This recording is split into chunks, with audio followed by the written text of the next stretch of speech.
फडणवीसजीच्या निर्देशाने राज्यातील महिला बचत गटांना, महिलांच्या कोऑपरेटिव्ह संस्थांना रोजगार निर्मिती करण्याकरता महसूल विभागाची एका बचत गटांना 1 हेक्टर जागा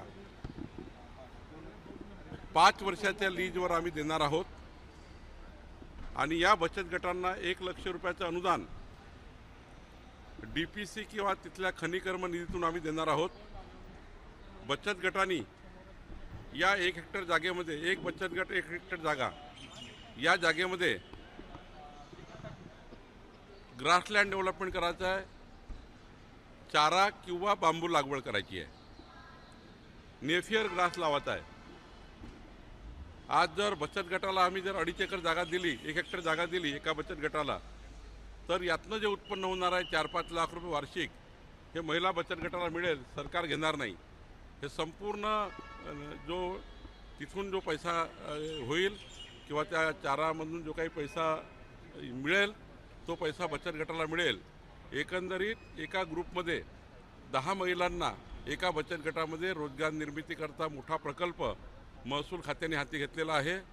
महसूल खात्याच्या सर्व जमिनी या आता ज्या पडीत आहे त्या पडीत जमिनी राहू नये, त्यावर अतिक्रमण होऊ नये आणि ह्या जमिनी ज्या आहेत त्या रानावनामध्ये आहेत, गावागावामध्ये आहेत, त्यावर अतिक्रमण होत आहे आणि त्यामुळे या जमिनी सुरक्षित ठेवण्याकरता महिला बचत गटांना रोजगार देण्याकरता ही पॉलिसी सरकारने आणलेली आहे। प्रत्येक गावामध्ये 1 किंवा 2 बचत गट आहे। प्रत्येक गावामध्ये सगळ्या बचत गटांना देणार ना, किती महिला आहे ज्यांना लाभ होईल अंदाजे?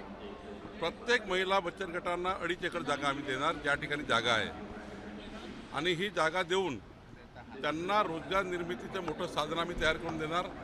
देवेंद्र फडणवीसजींनी महाराष्ट्राच्या जनतेला रोजगार निर्मितीबद्दलचा मोठा एक संकल्प केला होता, त्या संकल्पाला आम्ही आता पुढं करतो आहे आणि राज्यातल्या महिला बचत गटांना, महिलांच्या कोऑपरेटिव्ह सोसायटींना हा प्रकल्प आम्ही देतो आहे। तुम्ही आर्थिक मदत देताय, काही तांत्रिक मदत लागेल तर त्यांना वाटले तर ती पण शासनाकडून पुरवली जाईल का? तांत्रिक मदत आमचा ॲग्रिकल्चर डिपार्टमेंट देणार, तहसीलदारच्या कंट्रोलमध्ये हे बचत गट करणार।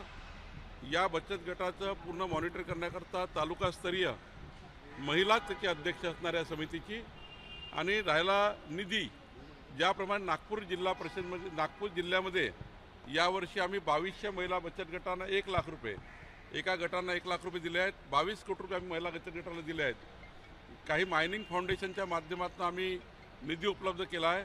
असाच निधी आम्ही चारा पॉलिसी करता, बांबू लागवडी करता